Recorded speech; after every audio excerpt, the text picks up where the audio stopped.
CEC BRVD Entertainment presents Scorpio Cinephiles with Rick and Blaine. Season 1 Remakes Episode 4 A Star is Born 2018. Hello and welcome, movie and film enthusiasts, to the 4th episode of Scorpio Cinephiles. My name is Rick Van Dyke. With me is Blaine Covert. I'm Blaine. And the purpose of this particular podcast is to choose specific movies from history, analyze them in the context of the era of which they were made, and we discussed that previously, why that's important. We'll view them together, share our notes on the making of these stories, and try to find connecting points, which will give us, and you, a more fully rounded perspective of the wild and diverse art form that has been around for over 100 years. So there. Awesome. Good job. Mission statement, if there were one. I don't know. Do podcasts have mission statements? This one does.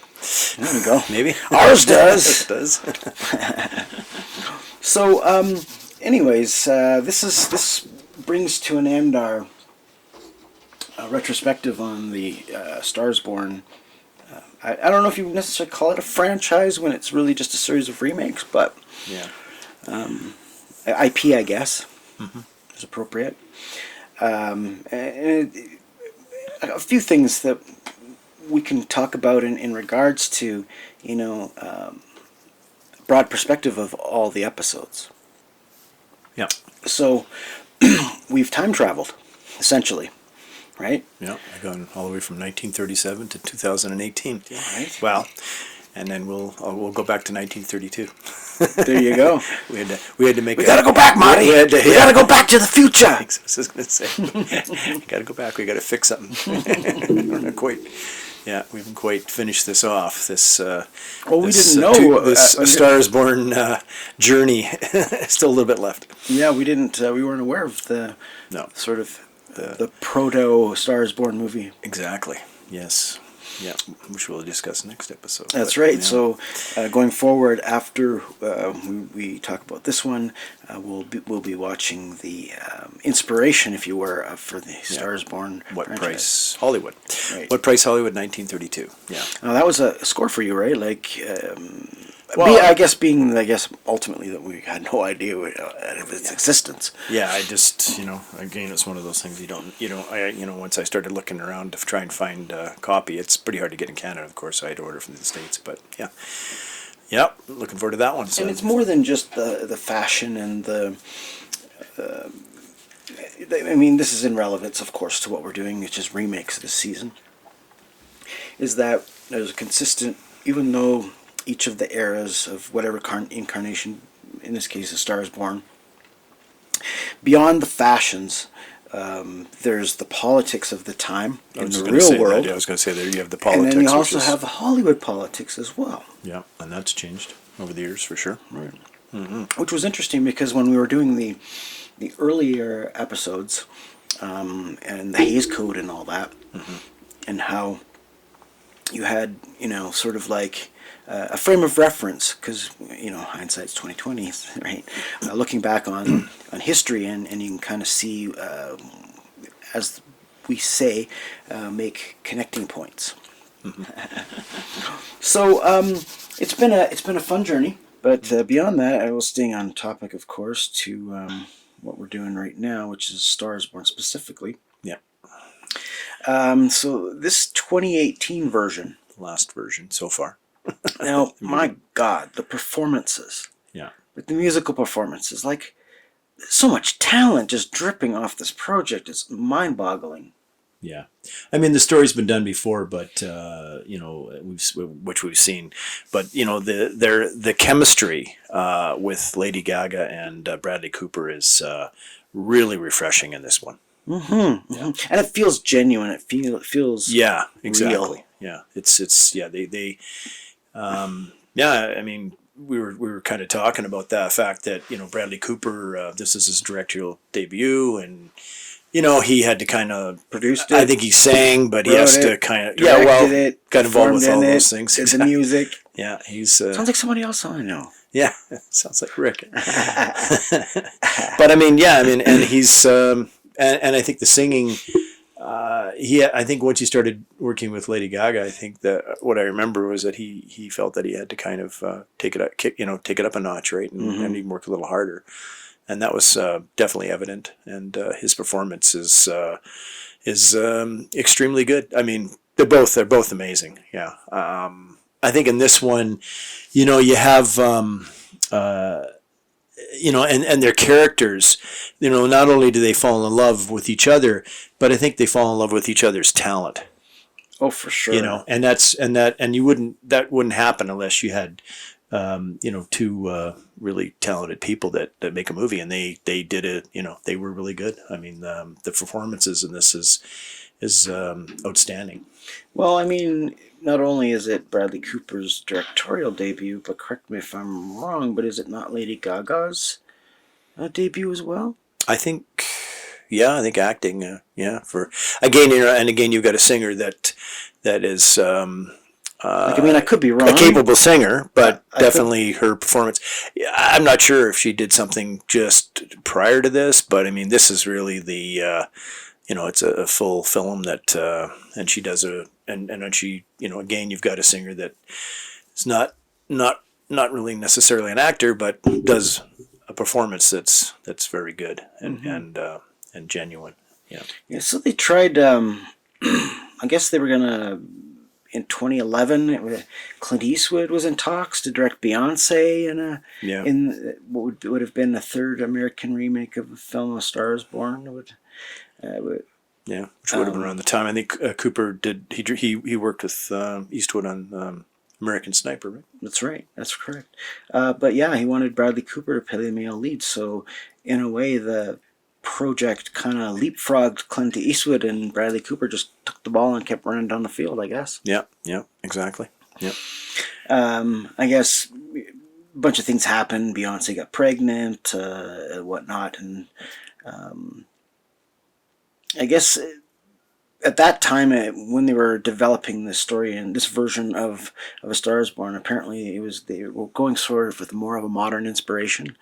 And they were steering more towards like a Kurt Cobain kind of grunge thing. And then eventually it changed because as Bradley Cooper became a musician, essentially, how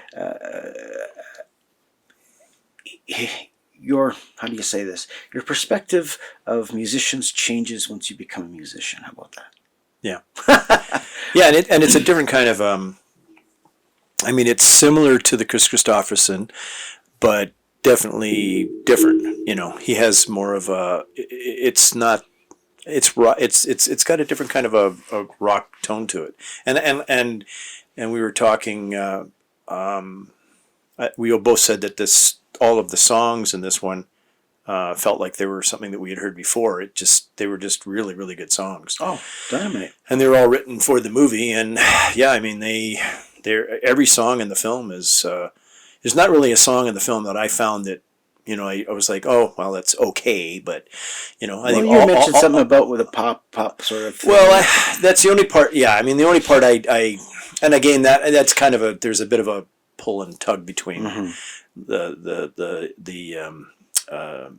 Allie and her boss, Rez, which because she kind of wants to just be a little more herself at the piano and sing, and he wants this pop sort of icon with dancing girls. Yeah, what's the English girls that the pop Spice Girls, that kind of a thing. Yeah, or Madonna with the her singing and having all these dancers behind her, and I think that's the only part that I the only part that I don't like about the film is that sort of that poppy kind of thing that they're trying to, push her into. And I don't even know if the character in the film really likes it, because she's in the one sequence she does, she just goes on the stage and Does the dancers. and against her manager's, he's, well, where's the dancers? You're supposed to have the dancers. You gotta trust me, Yeah. And he's similar again. Like, we didn't really have sort of that. I don't want to. He's sort of a villain in a sense, but not really. Well, he's just a flashy agent style used car salesman kind of. I wouldn't say used car salesman, but I mean just sort of flashy, big talk kind of. Yeah, he's demanding, and he expects everything to be done his way, and that's sort of similar to the agents in the first couple of movies that we watched. Lionel Stander and Jack Carson. They have that. And they're sort of the, they want to push that individual. Well, yeah, there's a progenitor, right? And they're not happy with the character that finds her. That's the love interest in it. Yeah, they're always the. I won't I don't want to criticize this movie because, in all honesty, I love it to death, and it's just absolutely. My favorite movie that year and my favorite version of A Star Is Born. That's myself personally. Yeah. But no, I'm not. I'm just I'm just saying that there's that. That's the only right? issue I have with it is that little part. But other than that, it's like a I don't know, 4.5 out of 5 kind of a thing. So it's very minor. Okay. It's a minor. Part that I'm picking at, but for sure. Well, I mean, and it doesn't. And again, I always feel like it's sort of like, I wonder if they put it in there to kind of, kind of have that reaction, because you also have the reaction of the character kind of going against it as well. So anyway, that's kind of where I'm coming from in that part. Yeah, in a lot of ways, the screenplay seems like one thing I liked.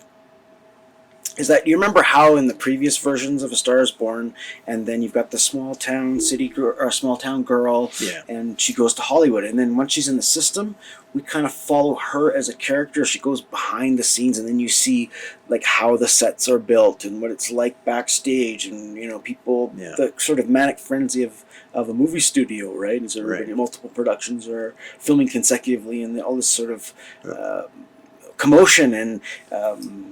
Busyness, right?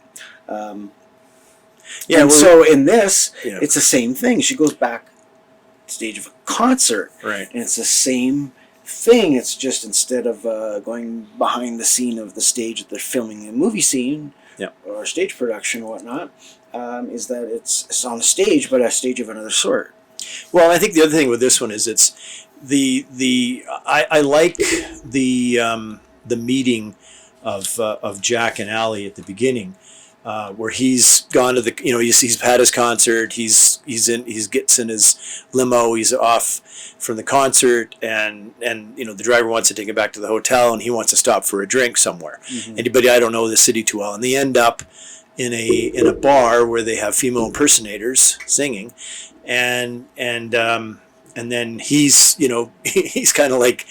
Not sure, when he's there, but her friend, the one character who's in it, that's her friend, sort of, befriends him, of course, realizing that he's, who he is, and says, oh no, come have, you at the bar, and he sits and he gets a drink, and then Lady Gaga comes out and just does a jaw-dropping version of La Vie en Rose. And he's just blown away, and it's a great scene because, just the eye contact and stuff, and he kind of looks at her and she looks at him, and there's just that. I think right then and there, the chemistry is on fire, and love at first sight sort of deal. Yeah, you know that this is going to be, even though you've got that same. It's the same story in a sense. With you got the star that's going to rise, you got the one that's going to crash. But Gaga in this movie is a force to be reckoned with for sure, right? Oh, she's for sure. Amazing. I mean, her performance is, and again, I mean, I'm not undermining pardon me, Bradley Cooper, who does a very great, really good job, and he's quiet, and he kind of, he's always like, he mumbles a little bit too. You're kind of left to listen to see what he's saying, but he's always, he seems like he's almost. I'm trying to think, kind of not sure, or even he's not this pompous sort of, like big shot, right? He comes across, pretty quiet. Yeah, it's almost like he knows already he's doomed before anyone else. Maybe, yeah. I mean, they do have that weird little part at the beginning where when he leaves the concert, and he's, in the limo, and there's a billboard with nooses on it, which is kind of weird. So maybe, you could be right. Maybe he is doomed from the beginning, and he knows he's doomed from the beginning. But he and that's why he doesn't have that. Like in some of the other versions where they're very in control of their life at the earlier stage of the films of Star is Born. And this one, he's sort of just. Or maybe he's a little shy. I don't. Maybe he has that. Maybe he's a little shy with her at the beginning. See, I didn't really pick up on that so much. I mean, to really ultimately know, you'd have to talk to Bradley Cooper. Sorry, Brad, if you're out there right now and listening to this podcast, just give me a call. I think. I mean, you can look at it a few different ways, right? But I think artistically, like in the way I think that it was shot, it really feels like it's Allie's journey. Yeah. Right? You're seeing it through her eyes. I think, but we do get those amazing sequences with Bradley Cooper and his on-screen brother. Right. Well, Sam Elliott is another. I mean, he's surrounded himself with an amazing cast. Stellar cast for sure. And I really like Sam Elliott. He's always one of my favorite actors, and he never ceases to amaze. His performances are always brilliant, and in this one, he's not a big part of the film, but anything that any scene that he's in it, he's really an important part. Exactly, yeah. And his performances are they're really good. He was nominated. I think, was he not nominated for supporting actor with this one? They got quite a few nominations, I believe. Yeah, Sam Elliott was nominated in 2019 for Best Performance by an Actor in a Supporting Role, but unfortunately did not win. I know musically it was like a huge hit. Like the album record sold millions. Not only the album, but it was freaking huge. Yeah, it was like one of those ones where both the film and the album did great. Yeah, it was a big hit. But yeah, I mean, it did really well. I guess it premiered at the 75th Venice International Film Festival on August 31st, 2018. It screened at the Toronto International Film Festival, the San Sebastian International Film Festival, and the Zurich Film Festival in September of 2018. Yeah, and like, this is the other thing that's kind of a bit of trivia here too, is that that they were, like, in the 37 version, they were both nominated actor and actress, and I believe the 54 version the same thing, and in this version as well, both Cooper and Gaga, Lady Gaga, were nominated as well for actor and actress. Yeah, there you go. Yeah. Apparently, Lady Gaga was the same age as Judy Garland was. Both Lady Gaga and this were the same age when they starred in this version. That was 32 years old, or in their versions. Pardon me. So she was 32, and Judy Garland was 32 in the 1954 version. That's correct. Yeah. I guess they had an IMAX release. That's kind of crazy. That's a big screen for what I consider to be an intimate movie.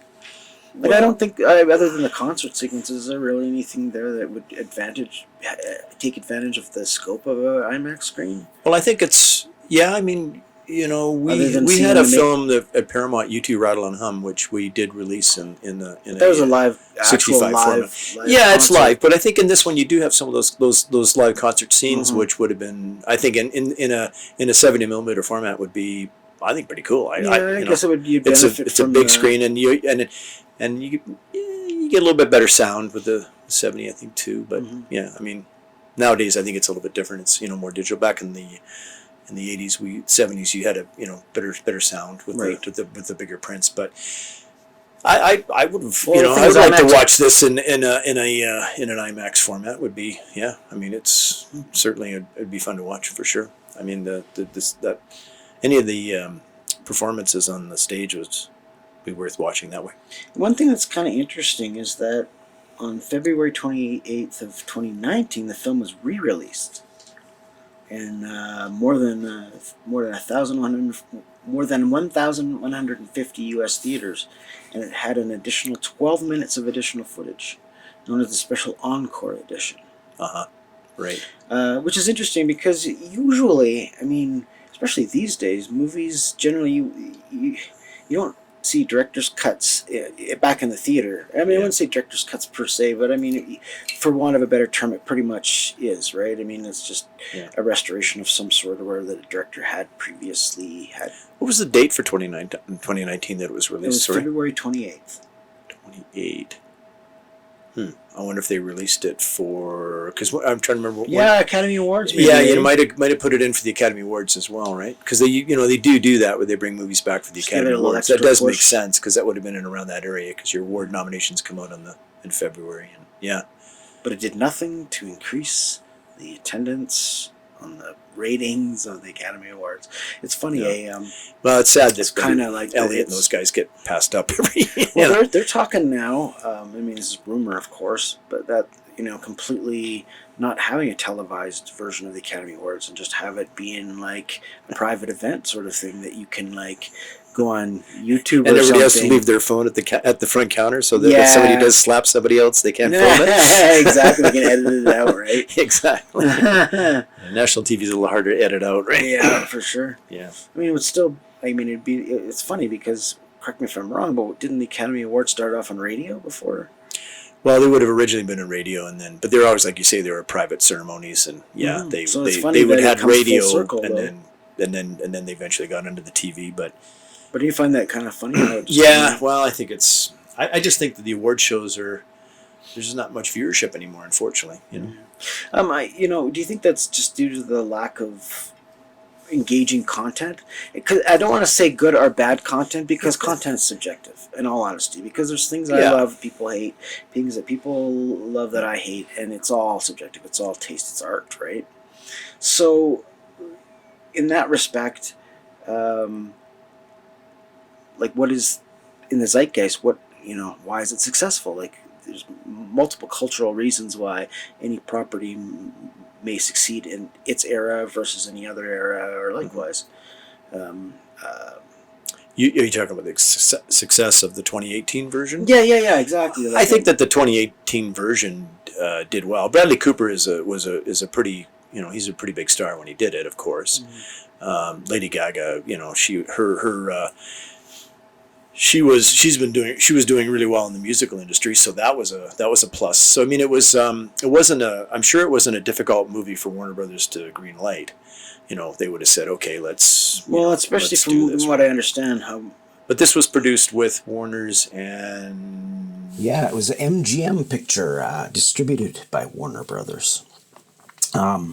Live Nation Productions, Gerber Pictures, Peters Entertainment, and joint effort, of course, John Peters, a name I'm sure we will make many connections with as our show progresses, as that person, or as that producer is everywhere in the 80s and 90s and still going to this day, so we'll see his name as a connection, I'm sure, many times. Interesting story if we're on John Peters, because you see Peters, of course, retained the rights from the 76 version. So, but John Peters was who had executive produced. He was Streisand's girlfriend, which we talked about. Yep. 1976. His then lover Barbara Streisand. He's credited as a producer, but only because he owned the rights. Warner Brothers and Bradley Cooper told Peters to completely stay away from any filming. Did not include his name amongst the producers who would be potential nominees for an Oscar in the film, and got the nod for Best Picture, and stated before the film's release, when critics detailed Peter's history of sexual harassment, that they regretted it was necessary to work with him at all. And Cooper simply described the positive atmosphere of the production by saying, "Fortunately, John wasn't there." Right. So, yeah. Mm-hmm. So yeah, I mean that's. But again, that's sort of come to light in the last number of years, and yeah. Well, a couple of things that I found interesting in the supporting cast was the casting of known comedians. Yeah, you got two really good comedians, but in non-comedic roles. But they're very good in serious. Yeah, right. It's they made some good choices there with the I think with we had Andrew Dice Clay. Andrew Dice Clay as the father, and Dave Chappelle is kind of his buddy, right? Who helps him out when he gets drunk. Because his brother Bobby usually cleans up after the mess, but then he quits about halfway through the movie when he's gotten tired of it all, right? And he's a mean drunk in this one, which is interesting. He can be mean, I guess. Well, I mean, he's very mean to his brother, and there's a sequence where he's really mean to Allie as well, right? So, well, the brotherly thing, though, I think is beyond the booze so much as it is the sibling rivalry, I guess, between the two characters. Because from what I get from the story, and it's not like they get into any flashbacks or we get to see what they were like growing up or whatever, but through dialogue and insinuation within the screenplay, it seems like his older brother was kind of like the rock star, kind of like before, like the man sort of thing, musician wise, and he was kind of like following on his coattails or whatever, and then eventually he superseded his own brother. Yeah. Because they were talking about him, you can sing my songs, and you know what I mean? I think the other aspect... There's an animosity, I think, between them. Yeah, but I think the other aspect is that he was young. He was younger when his dad, because he had him quite late, but his father was an alcoholic as well, right? Yeah. Which they talk about, and I think that Cooper was blinded and didn't really, blinded by the light kind of a thing. Didn't see that. He just saw him as this great dad, whereas the older brother, Bobby, Sam Elliott, said, he realized that he was bad, and he was like, and I think in one sequence he says he was your drinking buddy. You were just drinking buddies, Yeah. You weren't father and son. So that's there's that aspect too, right? Of the relationship, which is. It's funny though when you see those performances, never at any point do you go, "Oh, that's Lady Gaga and Bradley Cooper or Sam Elliott." You really believe they're those characters. Yeah, Elliott's like Sam Elliott and Bradley Cooper playing off each other feels so real at times. And Cooper had, Cooper, I don't know if he was emulating a little bit or imitating a little bit, but, he had that voice. He has the deep raspy voice. Well, actually, a bit, but funny you should mention that. Okay. Yeah, because in my research, I found out that Bradley Cooper, when he was kind of like now the shepherd of the project, he was going to be writing, directing, starring, right? It was his vehicle, and he's going to like sort of steer the ship. He already knew that he wanted Sam Elliott to play that character. Now, he was trying to find a voice for his character.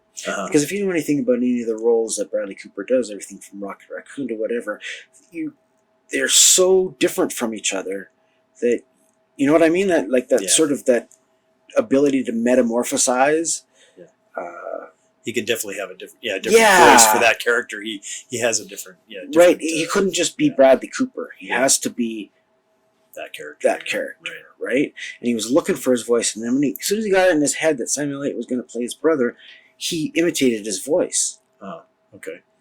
Right? And that created like the simpatico element to it, where you believe that these guys are from the same background, they grew up in the same town, because the same dialect, sense, right? Yeah, makes sense that they're But that you remember that scene where Sam Elliott has him up like this, and they're fighting or whatever, and he says to him, he goes, "You stole my voice?" Yeah, it's kind of a Yeah, who stole whose voice? Correct me if I'm wrong, and someone certainly can, but I seem to recall in my research that when they were doing, it wasn't so much that they ad-libbed, but a lot of times they'd be so into their characters that it was real that, not that they flubbed the take, but just there would be an alternate take, like almost like in the heat of the moment, because you're believing it, you might say the line in a different way. I think I did read something along that lines as well, where I think Elliott he just kind of his dialogue flowed so well that they just left it the way it was. Right, and Yeah. so the voice that You Stole My Voice Yeah. came from Bradley Cooper sort of mimicking him to create his character. Right. It kind of bubbled to the surface and Yeah. created almost like a multiple layer. And I think Bradley Cooper, because it was such a golden take, like, Yeah. I mean, it's just like, it's one of those scenes where the hair on the back of your neck stands up because it just... Yeah. Well, it's like the scene at the end when Bobby drives him home in his pickup truck and drops him off, and he gets out of the car and he starts the conversation with him, but he can't quite get it out, right, because he's having difficulty. Mm-hmm. But in the end, it's a quick little one line that he just says that it wasn't Dad, it was you who I respected, and then he closes the door and then then you've got the sequence because it's all kind of, you got the camera in the back seat, Mm-hmm. and Elliott puts his arm on the rest to look back, just the look at his face, For sure. it brings tears to my eyes in that Absolutely. sequence, because it's just like, oh my God, like that's and there again, I mean, that's the kind of performances that Well, and that's the direction too, though, right? Well, I mean, yeah. like listening to Bradley Cooper talking about. First off, the guy is insanely humble. Like, it's ridiculous. Yeah. Like, I mean, obviously multifaceted in talent, yeah, very so, right? I very mean, it's much so, obvious yeah, 'cause you can't even deny it, right? And yet he's so just sort of matter of fact about it. Matter of fact, he didn't even consider himself a musician until he started this project and started learning guitar from Willie Nelson's son. yeah, that's the other thing with You know, Lucas Nelson helped him out with and then he plays the guitarist in his band in the show. And there's kind of a funny little scene in there when Bobby leaves and says, comes back and meets him at that once, after he's been gone for a while, and he says, I'm working for Willie. Yeah. Doesn't say Willie Nelson, just I'm working for Willie, right? Yeah. So of course, he's working for Willie Nelson, but it's kind of a nice little, yeah.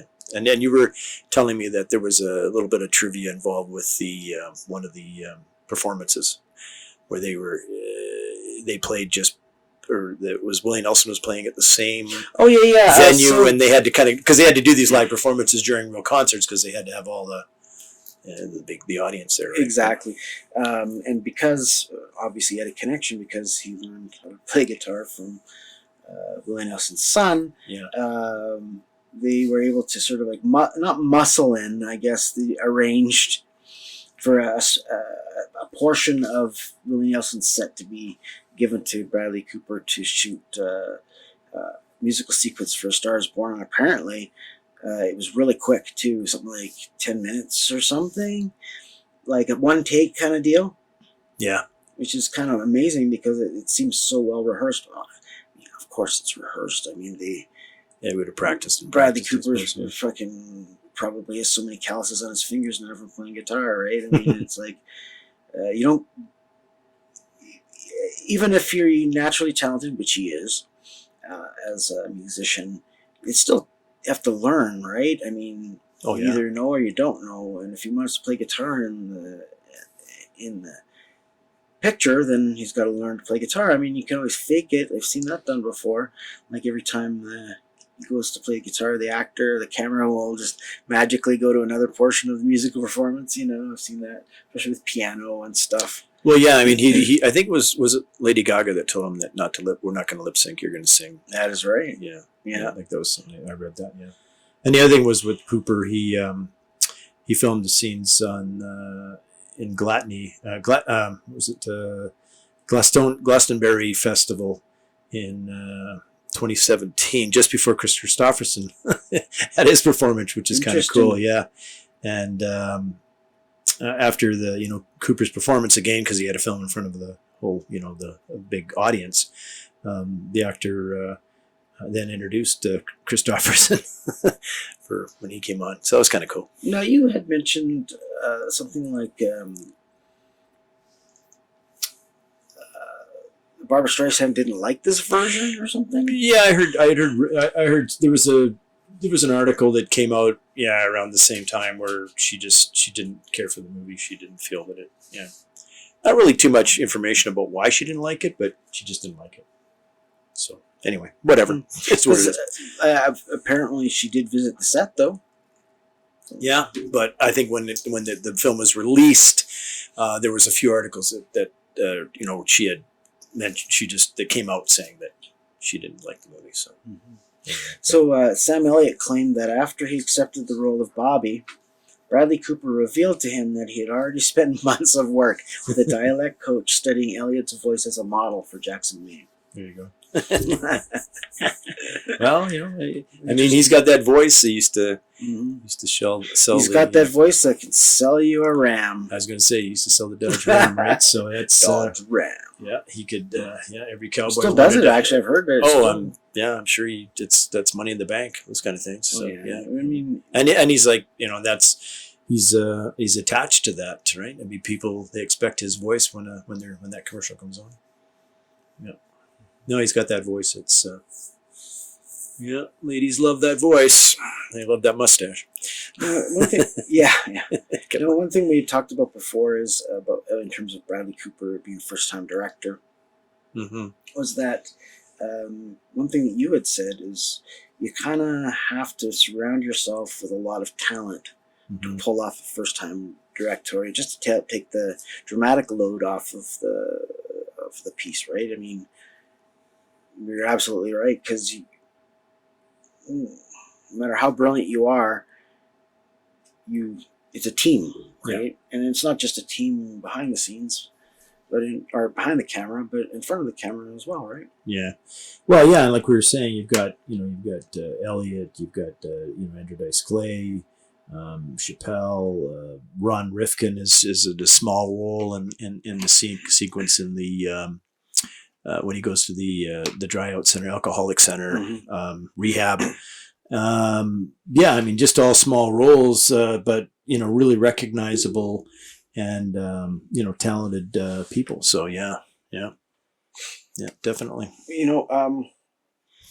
I'd Smart mentioned doing that. Yeah, well, I'm not to turn this into anything about myself per se, but maybe I could share a little bit of the reason why this movie in itself has some personal significance. Sure.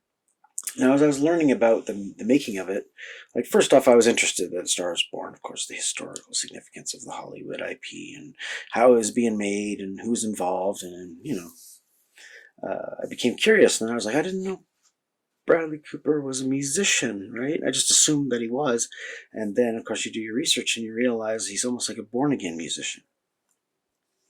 Now, as a matter of fact, there were multiple musicians that worked with him after he got to a certain point of progression, working with other talented people. They basically said they never realized, even after the fact, that he wasn't already a musician. Like, there's just a certain confidence, I guess, a certain. He's always been a musician, and he just didn't realize he was one. Okay. And I kind of have the same sort of epiphany occur in my lifetime. Yeah, exactly, yeah. Right. I mean, this is not a plug. I'm not trying to go off on my own thing, but I shot a rock opera. And I, as well, same as Bradley Cooper, wrote it, directed, starred in it, and sang and did all my own musical performances for the project as well. So, obviously, those parallels are there. Mm-hmm. Now, those parallels are a little wider than one would think, considering the amount of money spent on either for a budget, however. Yes. So you can't compare it via production value. But I guess what I'm saying is there's his sort of awakening was sort of around the same time as my awakening, and then to see him soar in the production just makes me feel. Yeah, it's true, because you started that movie before 2016. 2016, so it's been a long time. Yeah, so you watched this movie when you were in the middle of kind of doing it. Yeah, like close to the right in the throes. Yeah. Pretty much, yeah. Yeah. You know, it's kind of like maybe it's one of those inspirations that kept me going. Yeah. That's kind of cool. I like that. Yeah, that's nice.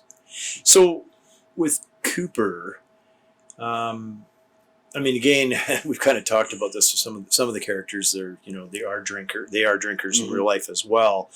And Cooper was also an alcoholic and a drug addict too, he talks publicly about that kind of sobriety, and he says that saved both his life and his career. So that's interesting too, right? And that seems to be something that comes up a lot in these movies. With the leads, they've had similar bouts with some of. Well, I mean, there has to be a certain amount of truth to performance, right? If you think about the great performances of actors throughout the history of cinema, there's something behind it, something that you don't know, that only that actor's carrying around with them as emotional baggage. And if they could channel that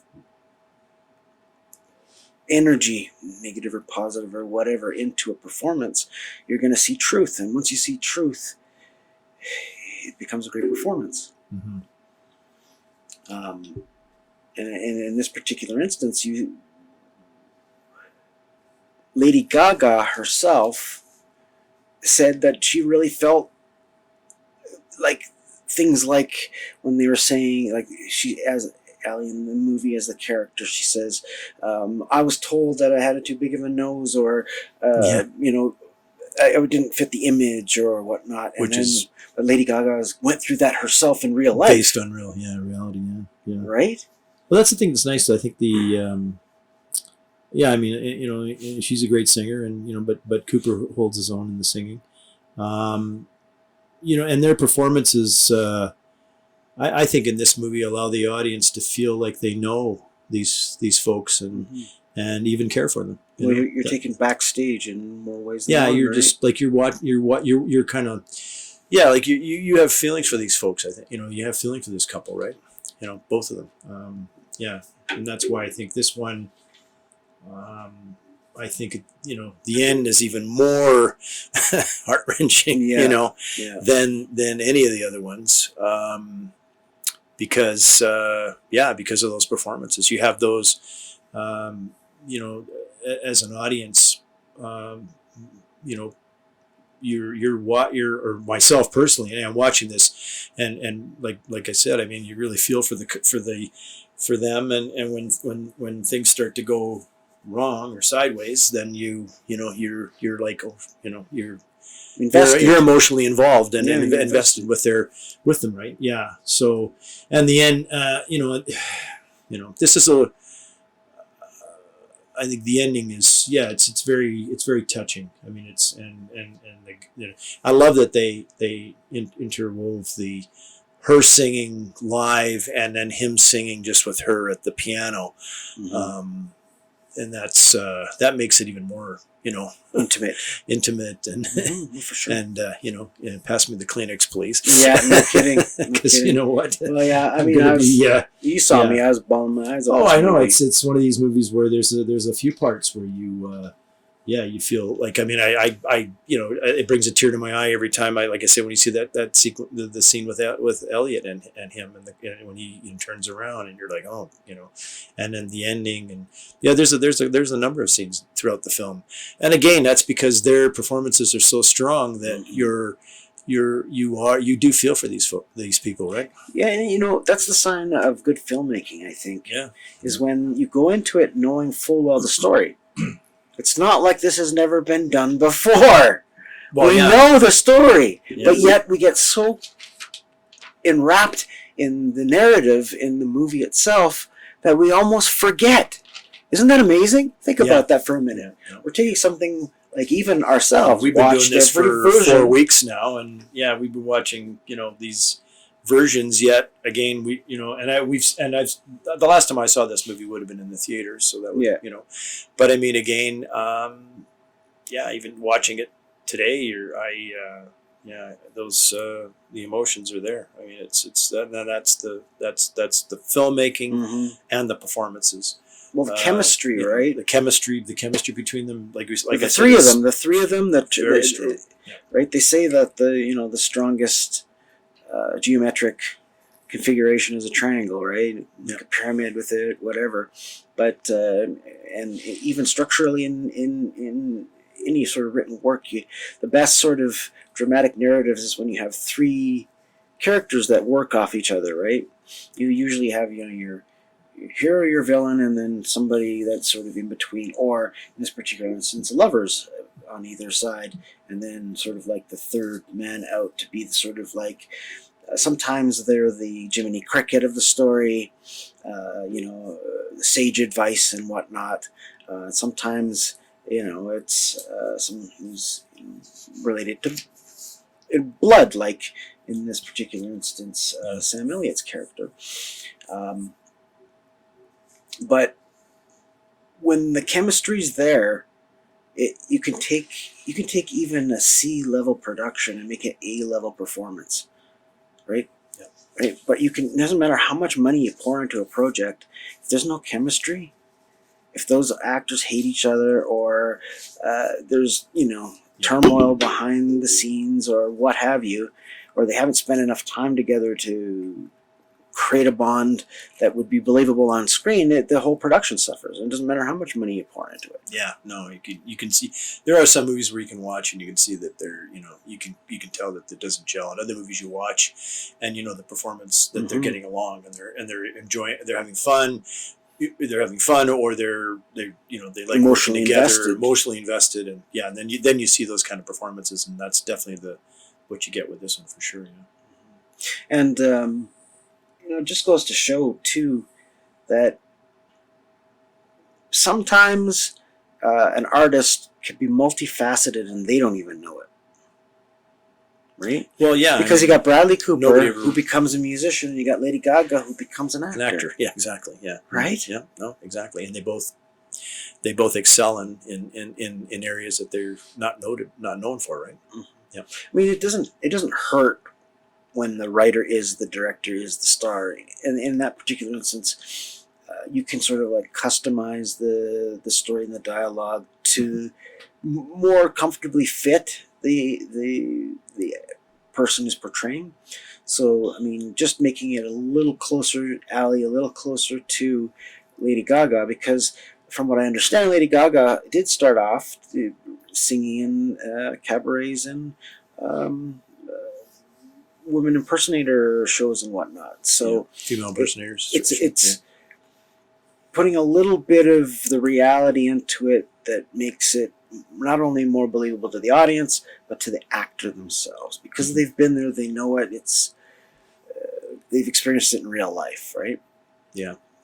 Again, you're getting in touch with not only with the actor, but the character in the show, and you're making it more real. And as we said before, Bradley Cooper has had his own struggles with alcohol and whatnot. So it's almost an exercise of his demons. Yeah. So he definitely know. Yeah. He's been there. He knows what how to. And I think it's more than just knowing how to act drunk. Act drunk, right? Yeah, which is another. Yeah, we'll talk about that. Yeah.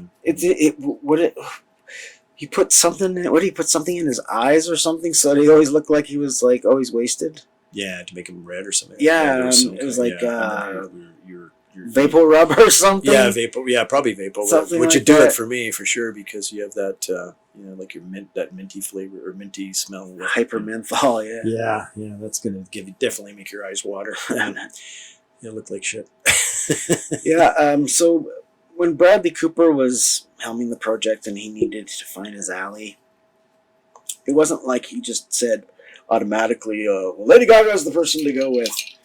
He actually witnessed a live performance. Mm-hmm. And just like the character in the movie, blew him away. Yeah. Which, there you go. We talk about, once again, about art and life and imitating and reflecting each other as well. And they just had an instant chemistry that transcended their own lanes, basically. Yeah, exactly. No, I agree. Apparently, a majority of those female impersonator scenes were unscripted and improvised. I would imagine, because I think those ladies they kind of have fun anyway. They're pretty flamboyant. They have some fun, and they're just you can kind of see where they're kind of just. And I think Cooper's kind of okay. Yeah, well, I guess sign my tits. Okay, I'll sign your tits, and quit bugging him. He's already signed your tits. Now you want him to get. And he takes a guitar, and he's like, "Oh, this is a nice guitar, pretty light." Gets on stage and does the. Well, it's funny because even later on when they do the Zoom call or whatever, Elliott to say congratulations, he's like, "I wore my tits." He says, yeah, I got my still got the felt pen across it. Exactly. Yeah, that's cute. Yeah, there's some. I mean, it's it's a really a comfortable movie. It's fun to watch and it's very enjoyable. Yeah, I guess he had to fight a bit to convince Warner Brothers to cast her, eh? I guess, which is same old story. Unless they're a known commodity in Hollywood, it's like But you think it'd be a no-brainer, really? And again, you think, well, okay, we're making a movie about somebody who's going to get discovered. Yeah, in the music industry, but she's kind of been discovered because she's already doing pretty good, and I don't know, I don't know. So I guess in his pitch, he showed an iPhone. Too many accountants in Hollywood. Yeah, no kidding. In his pitch, he showed an iPhone recording of himself and Lady Gaga singing a duet of CCR's Midnight Special, recorded in Lady Gaga's home. Yeah. Oh, neat. Okay. So it's like, see? Damn, she's pretty good. Okay. Yeah, it's like proof of concept. Next, let's carry on. Well, the thing is, I don't think it's necessarily, because, by this time, Lady Gaga's already established multiple award-winning singer already before this movie. Unlike her character becomes discovered in the real world, Lady Gaga's an established singer, so it's not like he has to prove to them she can sing. Yeah. He's got to prove to them that he can sing. Well, yeah, I guess maybe he had to prove to them that she could act. I guess perhaps that was their issue. But again, thank God that these things get that somebody like Cooper forced the issue and got her to got her in, right, because well, that's Hollywood. Yeah, but the thing is, it's not the one thing that above all that I find the most interesting is that really ultimately it became a passion project for Bradley Cooper. Mm-hmm. Right? It could very well have just played out as a formulaic, a rehash of an existing property that somebody's looking to cash in on, because it happens in Hollywood all the time, right? There's no affection or knowledge or what's the word where you're just once you let go of a certain amount of elements of a property, it no longer becomes that property. If that makes sense? Yeah. Like once you sort of bastardize it, for want of a better word, or change it, it no longer becomes the same thing and becomes soulless.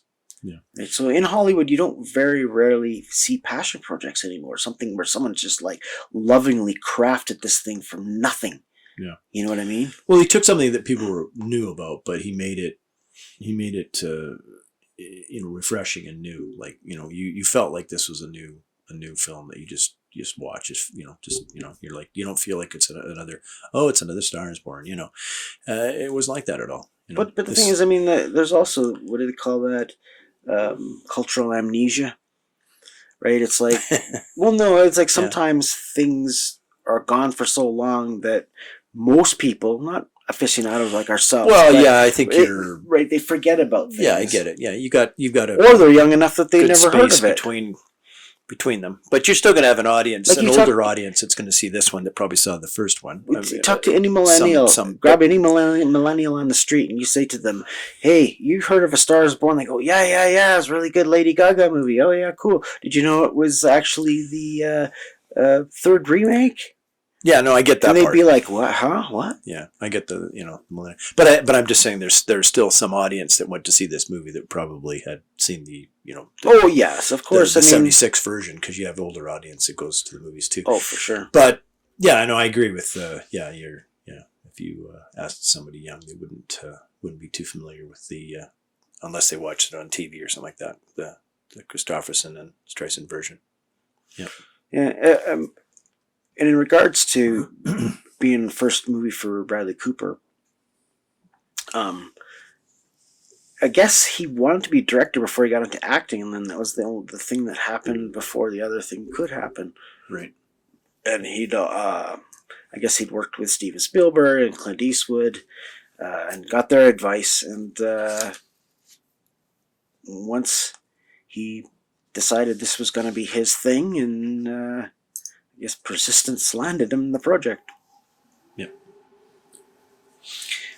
Let's talk about the live performances. Yeah, well, like the one. So you had the one where you talked about a couple. I think there's also they do film a sequence in the Coachella Valley at the Coachella Festival. Actually, at the Coachella Festival, because he says we're at the Coachella Festival. Yeah. And we're going to the Coachella Festival, and that's kind of cool because that's I go to Palm Desert and vacation there. I go there twice a year and have it for many years, and that's a big festival. And it's always an amazing festival.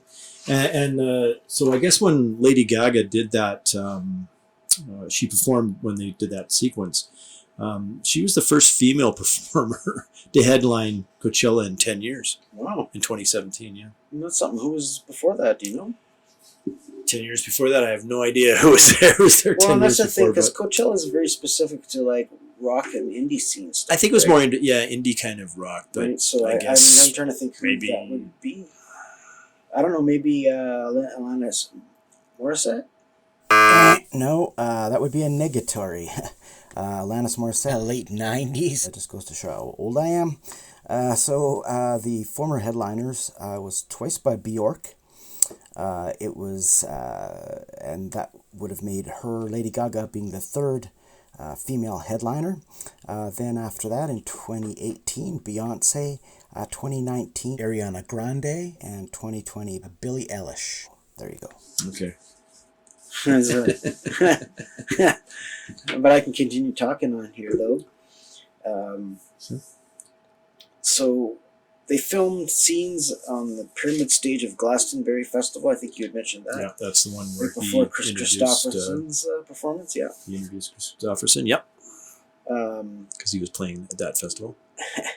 It's funny, he after Cooper's brief performance, the actor turned around and introduced Christopherson, leading man from A Star Is Born, 1976. Yep, exactly, yep. That's kind of So there's cool. there's a lot of Full connections to both movies, and then you've got I think the other sequence that we know was kind of funny, and it's actually even mention it in this one, is that in the bathtub scene where Ellie puts eye makeup on Jack, she says he says no one's ever done this before, and she says it actually has been done before, which she's referring to, of course, Barbara Streisand putting makeup on Chris Christopherson in the 1976 Star Is Born. right. Yeah, so that's kind of cool.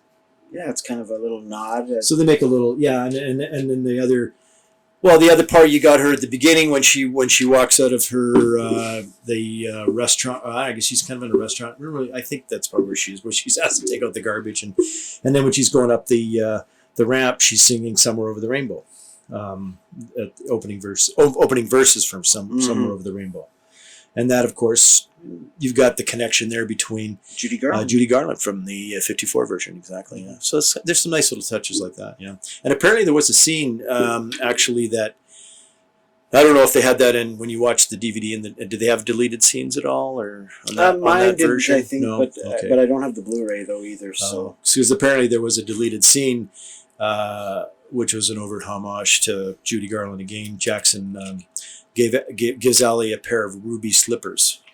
And Jackson laid underneath the bed, and Allie in the bed. Jackson clicks his heels together, and Allie leaned over and laughed. Huh. So it's kind of, so there's again, another nod. Yeah, another nod to Garland, right? So Now it's interesting though that in the movie that they used SNL as a venue for the character. Yeah, I think I read somewhere that they wanted to, have her Because like that rather than showing a whole like a montage of her becoming popular. They just if she's on SNL, she's made it. She's made it. She's big. Yeah, which is funny because the musical acts on. So that's our barometer of success. Then is Saturday Night Live. I guess that's what Cooper thought anyway. So when he shot it. I mean, I would have certainly thought that years ago, but to be honest, I can't remember the last time I watched Saturday Night Live. Well, maybe by 2018, it was you still had would have been pretty popular then, right? So I think of late, maybe the last few years, it's maybe fallen off. But like the last time I really watched Saturday Night Live was probably like Will Ferrell and stuff. Oh, when they're that part of the would have been cast, yeah, that's a while ago. Yeah. For sure. Doesn't seem that long ago, though. Oh, we're getting old. Yeah, it's like we were saying about, you talk about 2018. It feels like we just, it was just like a couple of months ago that happened, right? When we watched this movie. I just went to the movies. I just saw this in the theater. The producer, Bill Gerber, was so impressed with first-time director Bradley Cooper's skills that he became skeptical that Cooper had actually not directed before. He added, while he could find no proof of that, he was certain that no first-time director could ever be so naturally adept behind the character without previous experience. Interesting. Wow. I mean, don't you hate people like this? I mean, okay, Bradley Cooper. Okay, you're a good-looking dude. I get it. You're a good-looking dude. You're Hollywood. Okay, you're a star. Okay, you're a big actor. Okay, you're working with all these famous people. And now what? What?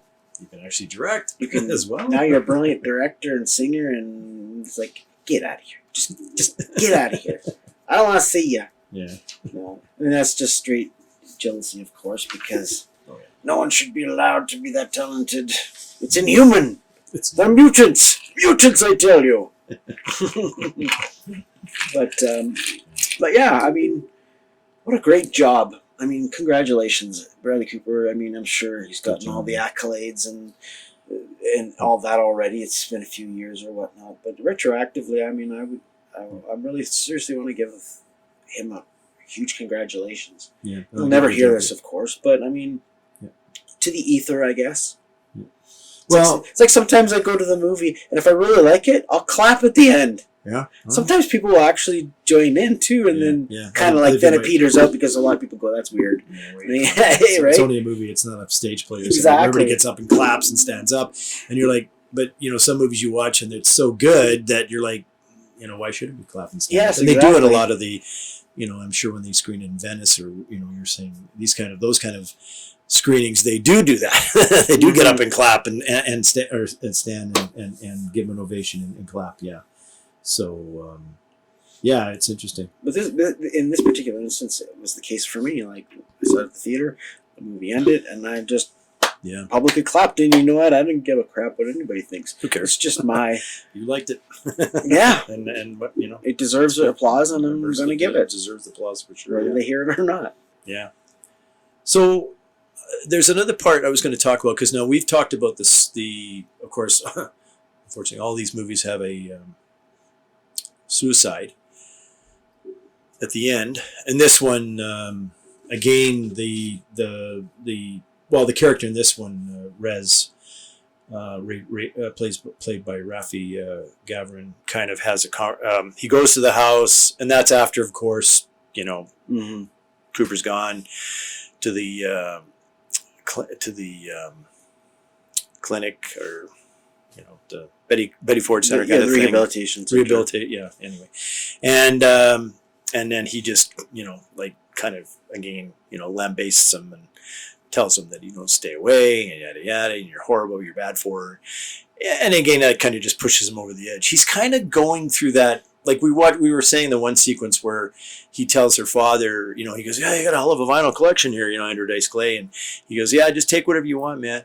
So that, which is kind of it's indicative of people that are going to commit suicide, unfortunately, right? So even early, and when you kind of said maybe he's kind of, this is happening throughout the thing, but the one thing with this one, almost like he set out of the gate doomed, and it just sort of like has this moment of being able to do something to contribute to the world before he leaves. He has no children. Yeah. He has no heirs. He has no, Mhm.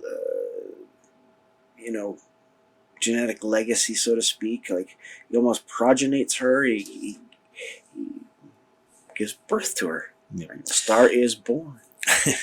So there's one thing I just wanted to mention. Like, we've talked about this because we've talked about, the first two versions. Of course, you have suicide by, they walk out into the ocean, right?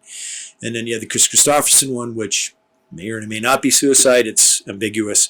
It's funny because that could have the changed car so kinda- differently in editing. Yeah, I mean, well, I think we talked about that, is the fact that they did shoot those different endings and they decided to go with the one that was more ambiguous. Now, this one, initially he had, Cooper did want to do the sequence with the drowning. And they did actually, he, because there's a lot of little things in there where you have the foreshadowing, because interest in swimming while he's in the rehab, Right. and the lyrics of the song "Shallow." Yeah. Bradley Cooper, but he scouted beaches and was definitely going to film a sequence like that. And then he even considered maybe paying homage to the 76 version and having a car crash or a motorcycle crash in this one probably.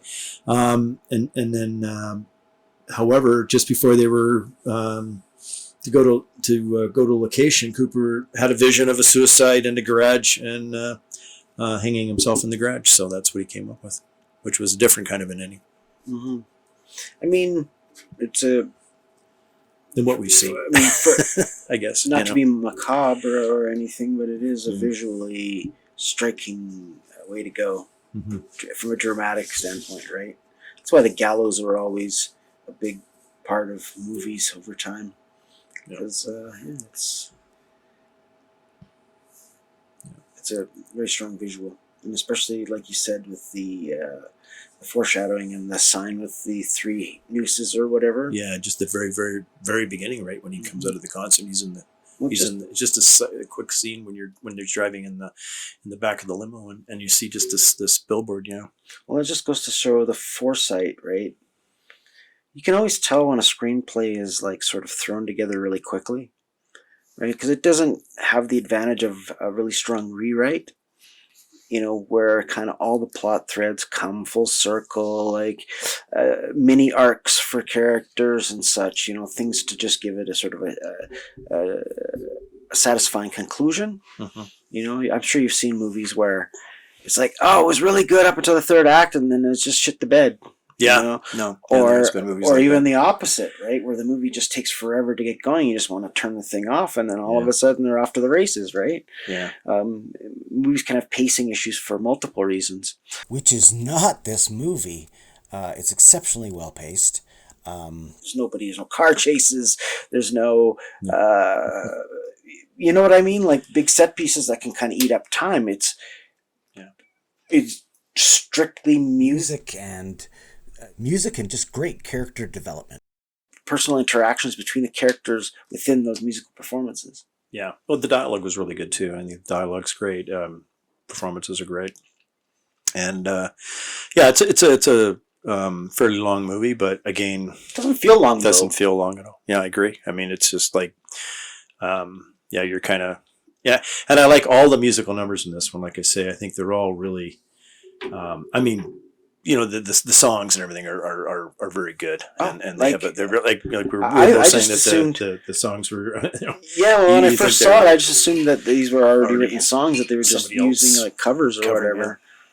Yeah, no kidding. Yeah, it does have that impression because they are they seem recognizable right from the beginning, like when you're listening to them. Yeah, I mean Dynamite songs. Yeah, absolutely. Yeah.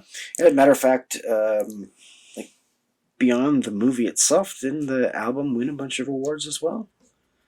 Well, I sold a lot of. It was a really popular album, of course. Well, I think it had Did it win? At one point, it had the number one song, the number one album, and the number one movie.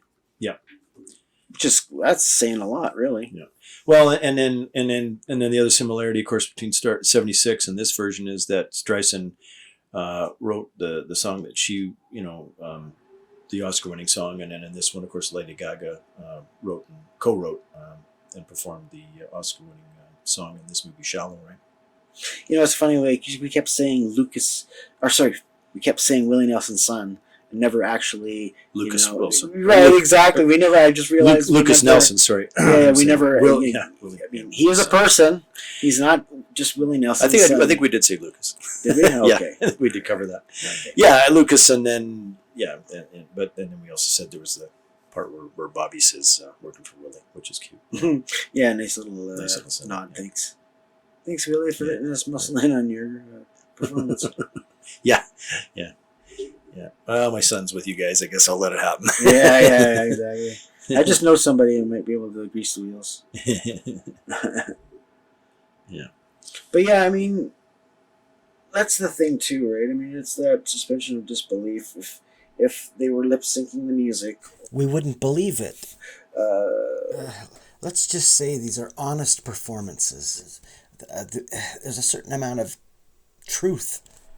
I mean, we talked about the Bradley Cooper's struggles with alcohol abuse, and the characters struggle with alcohol abuse, Right. and all these parallels between their real personalities and the characters that they're portraying. Does that make them better actors if you're sort of semi-playing yourself? Well, that's a debate for Well, another I think everybody. day, but I think that the truth really defines a performance ultimately. Well, I think every performer probably has some part of that performance that's from experience, and whether it, in this particular situation, it's an experience with alcohol and playing an alcoholic, but yeah, I mean, I'm sure there's, or any good actors, probably either has something personal that they can Draw upon, or some personal experience they can draw upon. So definitely, this one, like you say, everything feels very natural. The performances are amazing. It's definitely. I think out of the lot, I'm with you that I think that this is probably the best of the Stars Born. Oh, okay. As well, I'd agree. I do like. I like some of the. I mean, they're a little bit. Excuse me. The first ones are a little bit different. The first two, three was we'll have next week. Are more of the film industry, acting and that kind of stuff. Yeah. No musicals, but the musical ones. I think this is far superior to the.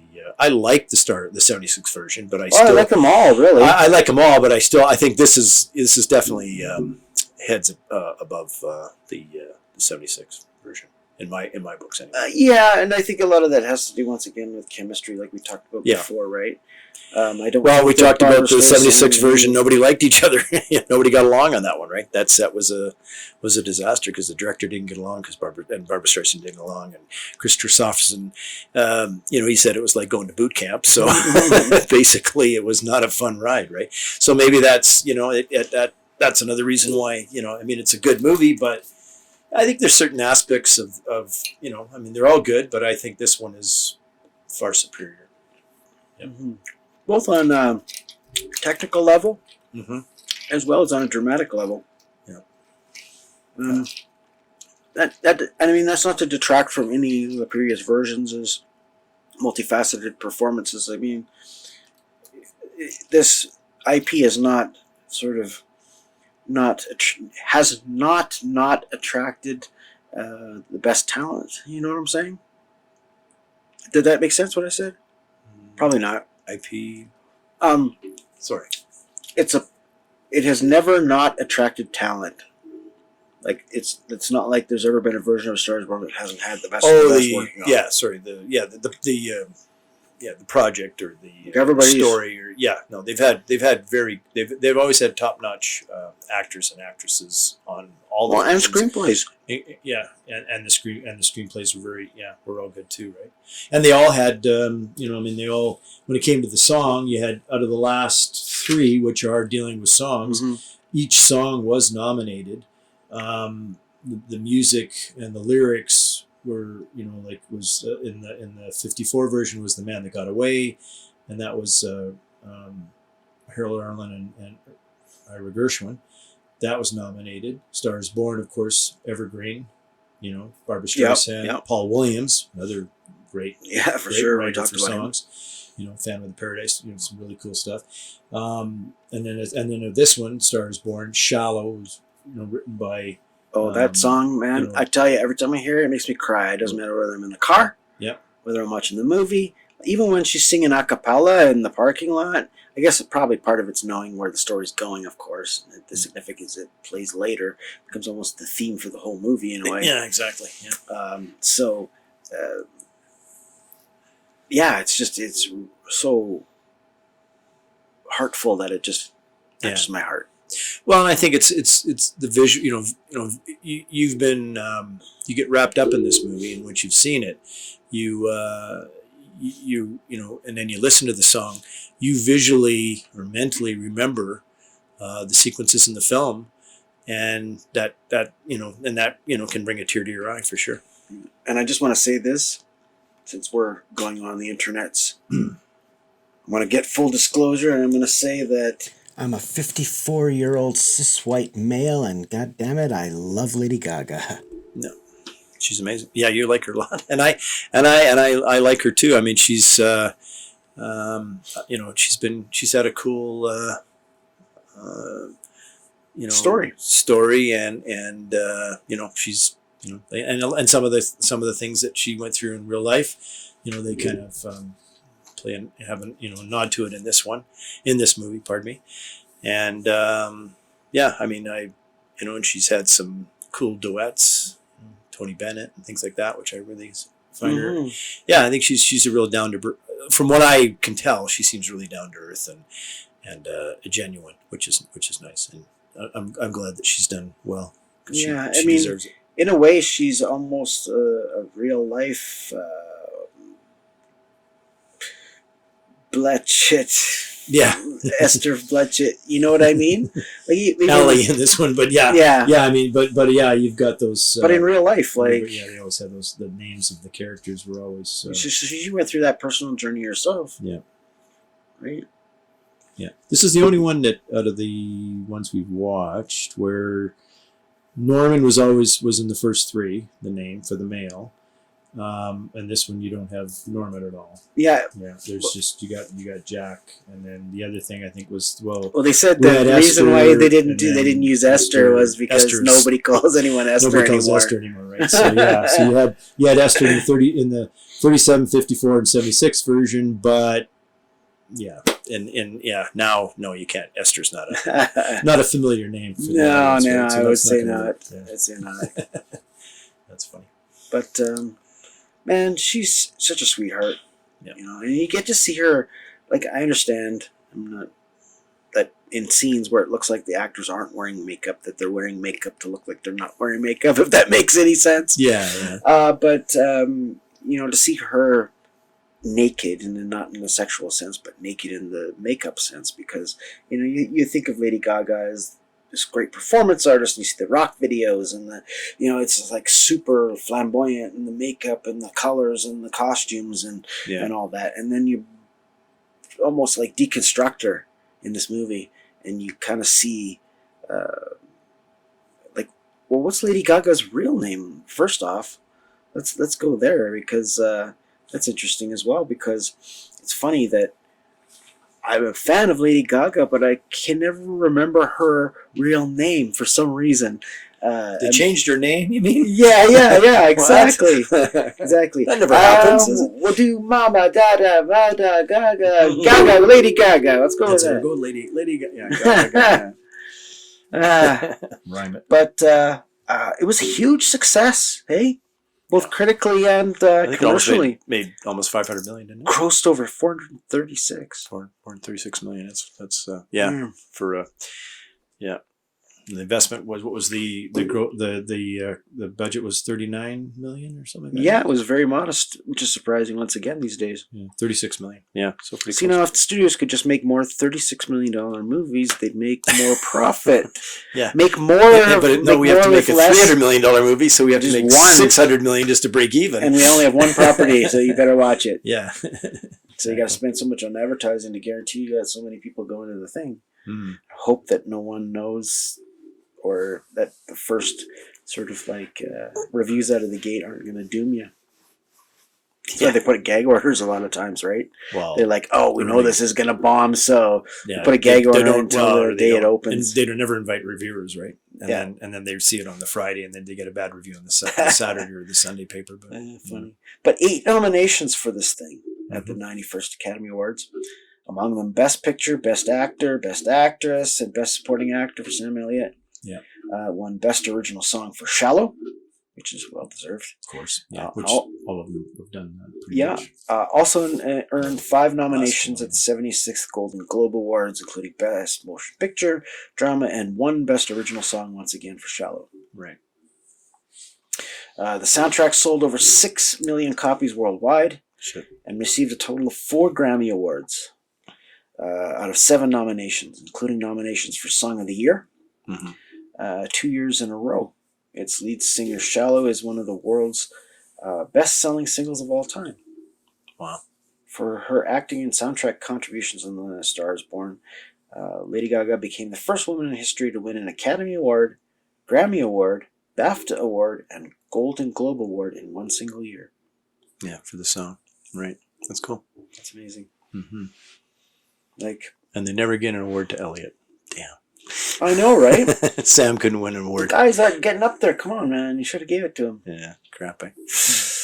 Oh, well. He's a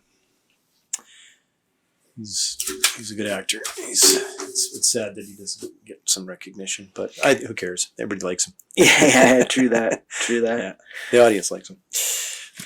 But this is kind of wrapping up the main ones, and it's been a journey. It's been fun, and well, like I said, it's like time travel, right? Enjoying. Yeah. No, we've taken a little walk through the history of film almost. Yeah, it's been there's been really cool. Yeah, and we've been able to talk about the film at that time, the era at that time, what was going on, and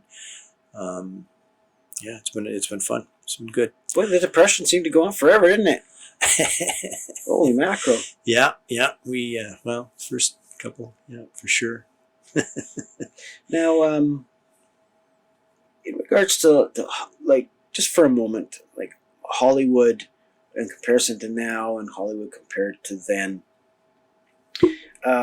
Now with, I mean, it's so different, right? The studio system, the star system, all that stuff is now extinct, right? And now it's sort of like almost like free agency in a way. Yeah. There's no, nobody's under a contract at a studio. They will maybe sign you on for a few movies for sure. Mm-hmm. But you have to be so huge for that. But you have to be pretty big. It's like a residency in Vegas kind of deal. I mean, it's very few and far between. Yeah. But in the old days, like we talked about, it's just they had a contract, and they were dictated what they were going to do basically from the studio heads.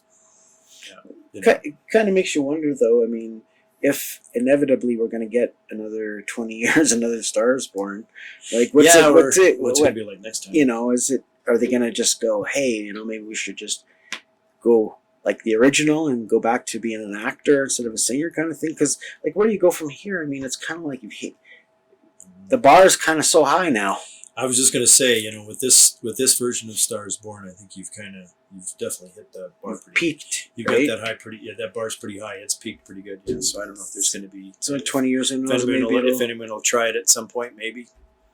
And it almost makes you like there's nothing stopping them from doing something retro, like doing a movie in 20 years that takes place in 1934 or whatever. Yeah, you can go back. Yeah. They're doing a lot of that. Doing a lot of period movies now. Because then it would almost be like more of a direct sequel, so to speak. Mm-hmm. Not sequel, I should say. Remake, but right. Go back to the original source, kind of a thing. Which is interesting too, because even getting back to Bradley Cooper, just briefly before we sign off, I'm just going to go off on a quick tangent here. In Guillermo del Toro's remake of Nightmare Alley. Yeah, which we both. Yeah, another amazing performance from Cooper and an amazing movie. And I've seen the original. You've watched the original now. I gave you a copy to watch. Great. I actually now believe it or not, prefer the original over the remake, Yeah. which is weird because usually it's most, especially in Even Stars Born, I prefer the most recent version over sort of the older version if I had to make a choice. Yeah. But in that particular respect, I don't know. You like the Tower of Power?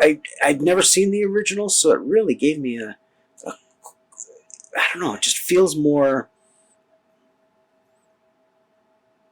less fanciful, I guess, in a way. It's a pretty dark movie, like, and it was pretty dark back then because you got a lead Tower of Power who's like a matinee idol in a sense, and all of a sudden you've got this guy that's he basically ends up in the gutter at the end of the movie, which is what happens to that particular character. Sail to what's the old who's the Greek god that that flew too close to the sun and burned his wings and fell to the Icarus. Yeah, so you definitely have that happen in Nightmare Alley, and it was interesting for. I don't think a lot of the audience could wrap their head around, and they did change that ending a little bit, just tweaked it a little bit so that it wasn't quite as dark as they had originally wanted it to be, but still, it's definitely it's good. It's a good version. Now, what year was the original Nightmare Alley? I want to say 47, I think 1947, roughly. Okay. Just off the top of my head. Now, is that's sort of like the deep in the throes of noir, or just beginning that's of early noir? days. Early days for noir. Yeah. I was They'd thinking, only had a few. Films like really your early noir was like Maltese Falcon and Sam from Spade stuff. Yeah, you had your Maltese Falcons, and then some of your the Raymond Chandler, Philip Marlowe stuff. Murder My Sweet, Dick Powell. Then you kind of and then it got a lot more prevalent in the late 40s and then into the 50s. In the 50s, early 50s, you have a lot of film noir in the early 50s. Now, Mostly after the war, kind of. right, and now a lot of that was inspired by European cinema, correct? Like German Expressionism and stuff. Well, I think you had a lot of European directors that were doing the films, and Right. that's why you had that look. Yeah, Right. Yeah. You had that feel. Fritz Lang, it did Metropolis, which is one of your favorite movies. Of course, he did many film noir, and I mean, there's a number of directors that went down that route, and they're usually European and writers as well. You had a lot of writers that were European, and they were writing some pretty cool stuff. If I was to like do something noir, like a novel or something, I'd call it The Long Shadow. Yeah, that's a good one. The Long Shadow. I like that. That sounds like a good noir. Private Eye. yeah. Gumshoe sort Philip of story. Marlowe and The Long Shadow. Like, we're doing a podcast, and she walked into my life. All the bars and all the... Of all the podcasts in all the world. I had to walk into mine. Yeah. All right, well, we can wrap her up here, I think. Wrap it up, sure. It's just... this is kind of the wrap up for the first. This will be the wrap up for the. This has been a long haul, a marathon. Let's put it that way. Yeah, it's been a journey, a little bit of a marathon. It'd be nice to go on to something else. Yeah, now we can go into like we get to watch 2 movies. yeah, not 5. Yeah. So this was it was good. It was a good start. I think it was fun. It was fun doing it. I'm glad that you said let's do Star is Born, and I. Yeah, it was fun. It's fun researching it. It's fun coming up with all these little tidbits of trivia and just watching the movies and talking about them. You were able to watch the 1954 version for the first time. We both next week we'll talk about the very first one, What Price Hollywood, which neither of us have seen. The crazy part is it's just so similar. I'm not surprised about the lawsuit threats and all that. Yeah. So, but we'll talk about that next week. And but this is kind of wrapping up the main ones. And it's been a journey. It's been fun and like I said, it's like time travel, right? Yeah. We've seen Life as a Star in the 30s, the 50s, the 70s, the 2000s. We've been able to talk about the the film at that time, the era at that time, what was going on, and All right. Well, Yeah. we can wrap her up here. let's I wrap think. it up. Sure. It's hard to say goodbye. We're having fun. Yeah, it's good. It's been that's been fun. The Star is Borns have been fun, and yeah, I'm looking forward to the next ones. But this has been an interesting journey and good times, and I hope everybody has enjoyed it as much as we have. Indeed. All right. So we're going to sign off here, and we will see you in the next episode. Yeah. Bye, everybody. All right. Take care. Peace. Peace out.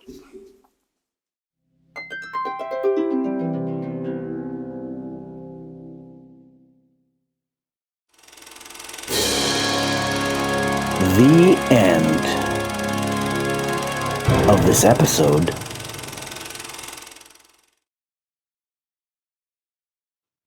If you like this content, feel free to leave a like. To hear future podcasts, you can subscribe, but be sure to put on your notifications, which will let you help us beat the algorithms. Scorpio Cinephiles. Copyright Scorpio TV 2023.